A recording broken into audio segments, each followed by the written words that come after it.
ตรงนี้ดีกว่าขอแค่มองเธอไกลไกลแค่เก็บเธอไว้ในใจไม่ต้องการจะผูกพันไม่ได้เรียกร้องอะไรขอแค่มองแค่ได้ฝันไม่สำคัญว่าเธอนั้นมีใครแอบส่งยิ้มให้เธอแม้ว่าเธอไม่เห็นมันยังเก็บไปฝันกลางวันแม้ว่ามันไร้จุดหมายเก็บความหวั่นไหวที่มีกับรักครั้งนี้เป็นไปไม่ได้ไม่เป็นไรสุขหัวใจแค่ได้ฝันแค่ขอเป็นคนห่วงใยได้รักที่ไกลคิดถึงที่ไกลเท่านั้นไม่คิดจะไปยืนแทนเขาคนนั้น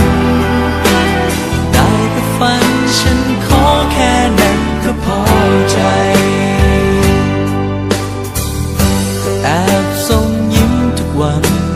แม้ว่ามันเหมือนคนบ้า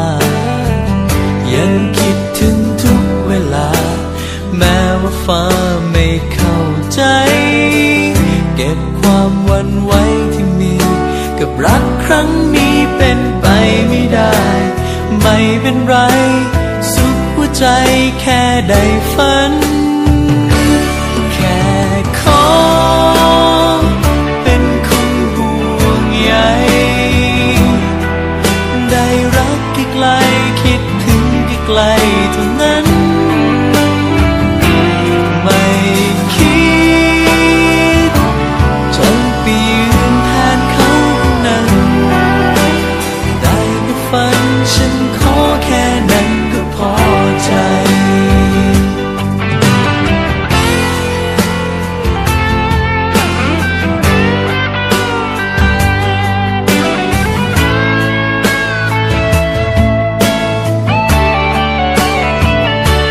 แค่ขอเป็นคนห่วงใยได้รักใกล้ๆคิดถึงใกล้ๆเท่านั้นไม่คิด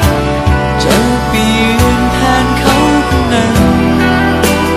ได้แค่ฝันฉันขอแค่นั้นก็พอใจ